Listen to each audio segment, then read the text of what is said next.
And it goes back to what we were chatting about a bit earlier in building an employer brand, not just for new talent, but for talent in different phases of their career journey and their career cycle. And it's not just managers, does this resonate for you? It's managers when you are managing your teams or when you are looking to promote within your teams or when you are looking to nurture underutilized skill sets in your teams. Do you feel like you know how to do that? Do you feel like you have the tools to do that? Do you feel like you have the resources to do that?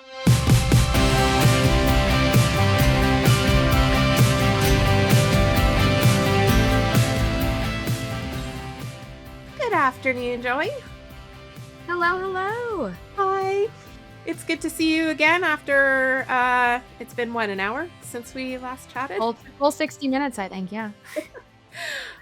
Thank you though for agreeing to be an inaugural guest on this new podcast that we're running. It was great having conversations with you and some of the leadership team about just how important it is that we help employer brand leaders answer questions that are really important now to them. So we have the blue thread conversations, but today we've started to record the Ask the Employer Brand Expert series to really look at some of the more strategic big shifts that are starting to happen in the industry, and answer questions that go beyond what is an EVP and how do I activate it to how do we drive some bigger, more meaningful results for the business. Great. I'm happy to be here. And I think it's going to be a great conversation. Yeah, so talk a little bit about what your background is because listeners may not know um, what you have done prior to Blue Ivy and what your role is. Yeah. So I come from a management consulting background, spent some time in change management and looking at shifts in talent and how major organizational transformation ultimately impacts talent day to day. Made the shift, over into the employer brand world about 5 years ago, sitting on the business development side of things, helping organizations really think through the role employer branding plays in their talent strategies. A lot of organizations set these lofty goals in their 5 year plans. And so I help them shape solutions in the way that employer branding plays a role in helping them achieve that. Joey, I have worked very closely with you since you joined Blue Ivy Group, and I truly think that you are one of the most talented people I have ever worked with in my career when it comes to listening to challenges that organizations have and crafting a solution for them, a path forward that addresses those challenges. I feel like every day is kind of like a rework of how do we shift employer brand to meet bigger, more dynamic challenges, and you are always at the forefront of those solutions. One of the big things that it just feels like the last year it just keeps growing and growing and growing, and that is, people are talking about how they're challenged to differentiate their employer brand, but it isn't really the messaging that's going to differentiate you. It is the experience that you have with your leadership that really is the key to differentiating an employer brand, that leadership team. Can you talk a little bit about what, like, hot top line, what you see as that missing piece that so many need to address? Yeah, I mean it's a great place to start, right? Because we don't pay enough attention to how much leadership impacts the day-to-day of our talent and the experiences that they create. And when we're talking more broadly about employer branding and the differentiation of organizations, the messaging is really just the material you're using to say that experience. It doesn't actually get to the root of what those experiences are. And so every organization says, we have X, we have Y, and there's some common themes that get commonly brought to the surface in employer branding. And what's missing with that is we don't talk about the intrinsic part of that experience and what talent feels and that connection to leadership, right? One great leader can make or break your experience at an organization. And that's really one of the many building blocks of a strong employer brand. And so to your question, the differentiation piece doesn't come from the copywriting. It comes from what influenced that copywriting and what's going to get talent to really stand behind it and be excited about it. And I think there's a bit of a gap there, especially with the stressors in the last few years that leadership has faced. And when I think about, that variability of leadership and how often leaders are not heavily involved, like at all levels in employer brand, I often question, has the employer brand been rolled out as a full strategy, or are we just using it for messaging? And I know you've used some really clear messaging to me on, like, who are we talking to? Are we talking to outside talent, or are we talking Yes. to the organization inside? Like, what's your view on the importance of leaders all knowing the employer brand and feeling connected to it? I think there's kind of two pieces. I mean, employer branding for so long was a talent attraction only kind of catch all, right? Employer branding was a little bit synonymous with recruitment marketing, and we didn't really pay attention as much for the inside. And we've seen that shift over the last couple years, but there still tends to be a bit of a fatal flaw, if you will, that we build these employer brands for the talent we don't yet have. And we forget about how much of that employer brand needs to be for the talent you do have. It's the Mhm. talent attraction, talent retention dynamic, right? Yeah. And to, the role leaders play in that, it's, well, that's a talent acquisition issue. Well, TA's got to handle that. Or we're not recruiting right now. Why should I care about it? And we're forgetting how that connection of the TA and the talent attraction and the talent you don't yet have is just one piece of a much larger puzzle. Yeah. So if we're building an employer brand for the talent that we do have to Mhm. build strategy, what does that mean for leaders and managers? They should be so involved, and it's something that we can't express just in words how important it is, and so, measurement, we turn to measurement to look at the impact that leaders have on strong employer brands, and so getting them involved, not just in things like signing off on your employer brand, but truly living, this is where I'm gonna get on my soapbox for a moment, but truly living the not just employer brand from, like, again, that talent attraction lens, but the culture and the behaviors and all of those cultural elements that connect to your employer brand.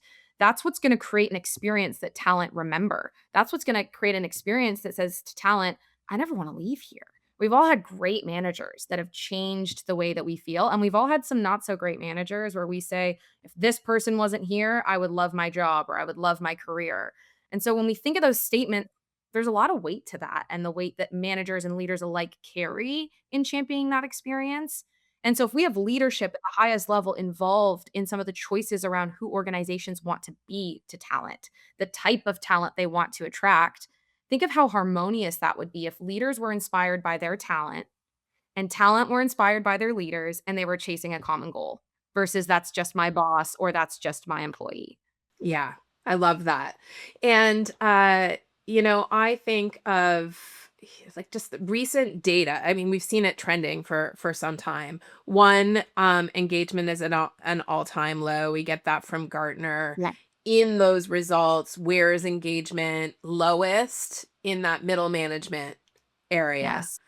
Um, Two, leadership turnover at the top is now starting to really pick up. So, responsibilities on clear messaging, on alignment of what this culture, why join, why stay, why are we all doing this together, and what's in it for us. Uh, that needs to be kind of constantly elevated and kind of like drummed in to the day-to-day conversation. Yeah. And similarly, that we don't build brands just for talent we don't yet have, we also need to look at how brands are built for talent in different phases of their career. It's not Yeah. just early talent. And a lot of the why join, why stay conversation, growth aspirations and stability and longevity. We're seeing some trends from a generational standpoint that don't necessarily align with that strategy, right? Of not seeing talent stay in the same roles for 25 years. So instead of focusing on the goal of being, how can I attract that kind of early career talent? Yes, that's a piece of it, but how are we also speaking to middle management? How are we also speaking to experienced talent? How are we also making sure that this is lived and experienced at every level? It's not just a tool again that we're pushing down to the lowest common denominator. Yeah, and like when we're having conversations with new clients, existing clients, like so much of why people want to build an employer brand, you talk to the C-suite.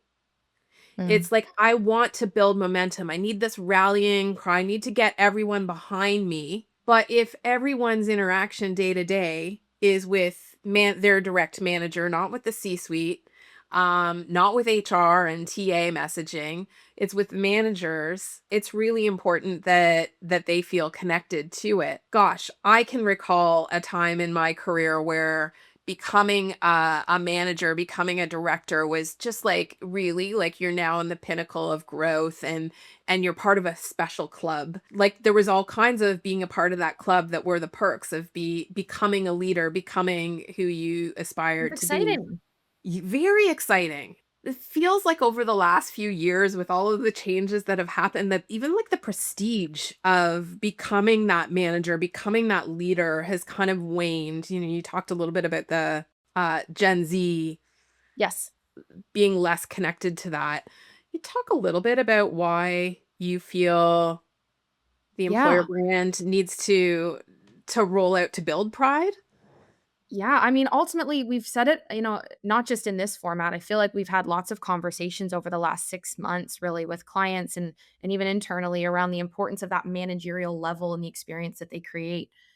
The challenge is those managers aren't the highest level of leadership, and they're also responsible for managing the experience of their teams. And they're being told you need to live to this employer brand standard, or you need to exhibit these behaviors, or you need to, it's your responsibility, with no resources, no tools, no training, just, hey, you're responsible for making this lived and felt. And then let's assume even if they do get all the tools and training, well, what's their incentive? Or is their performance management linked to that? Is their growth strategy linked to how well they can bring that to talent? And from the bottom up, if talent don't have maybe a manager who's as bought in or as excited, maybe they're checked out. Now their experience dwindles. And so it becomes this new layer of challenge. There's getting that kind of overall employer brand that leaders are excited about, but then there's the top down, bottom up of, now do our managers also feel that same inspiration and excitement, or is this just become another to do of, oh yeah, and by the way, I'm supposed to, check that you're aligned to our EVP and our performance review, or do you feel supported by me, yes or no? As opposed to a tool to help make their jobs easier, it becomes a to-do on top of their already expanding job descriptions. Exactly. Exactly. I'm like so passionate, as you know, about the fact that this employer brand needs to work for everyone, and it had better work for your leaders because they are the ones that are shaping the Yeah. direction of the company. They're the ones that are delivering the cultural experience for your employees more than anyone else, and ultimately impacting the customer experience. And we're the conduit between the 2, right? That's the layer, the Yeah. ring of trust can erode in that space. So how do you do it, Joey? Like when you think of people coming to you and say, I've got an RFP to build an employer brand. Here's how I'm thinking of doing the research and the We're activation, or you're having a conversation about the right structure of who we talk to and who we roll out to and how we roll it out, how it's alive for everyone. Can you talk to the listeners a little bit about how we need to shift? I mean, I'll caveat with it, of course, depends on the reasons for building your brand and what's top focus at that time. We know some organizations, talent attraction is the focus, and I don't want to alienate those who are going through that phase in their employer brand journey from the importance of this topic. But it does shift a little bit depending on what they're focused on. And when I have an organization that comes in and says, what are we missing here? Why is this not either stuck in the past, or how do we get it right this time, or it's our first time, whatever it may be? It's really looking at how you engage that group, that middle manager group early on in research, early on in the crafting of this, not just from the lens of let's include their perspective, but in a way that is going to make it sustainable for that group to carry this forward. That starts in the research. That's going to come through again as you're building out your broader strategy. That's got to be seen again in activation and how we bring them in. It's almost like in my opinion, the first step of a successful activation doesn't start with a creative blitz.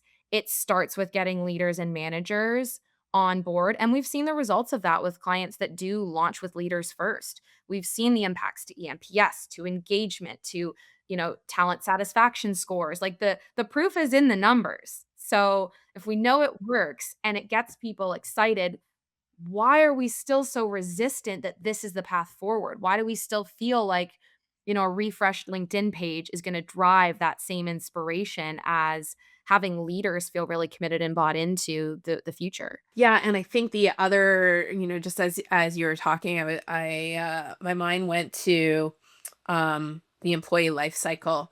And how so often when people are thinking about, well, yes, we're going to integrate it into the culture and how we All manage, they board. think of it as an employee life cycle of I'm a new hire, Uh-huh. and then I'm gonna have performance management conversations, and then I'm gonna look for my next training and development opportunity. And that life cycle of an employee experience very often will start at a management level or a director level.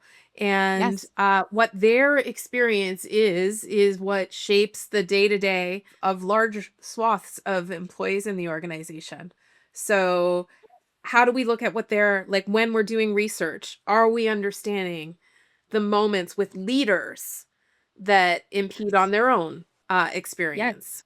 And it goes back to what we were chatting about a bit earlier in building an employer brand, not just for new talent, but for talent in different phases of their career journey and their career cycle. And it's not just, managers, does this resonate for you? It's managers, when you are managing your teams or when you are looking to promote within your teams or when you are looking to nurture underutilized skill sets in your teams, do you feel like you know how to do that? Do you feel like you have the tools to do that? Do you feel like you have the resources to do that? Like those are all layers of this conversation that sit outside of just, are you able to attract and retain this talent? It's almost like treading the path for new leadership to come after them and make kind of repairing in a way the path to leadership that's eroded over the last 5 or so years. Curious about your thoughts when it comes to leaders, managers, and ambassadorship. Because we always hear storytelling, employee brand Mhm. ambassador. We've been doing it for years.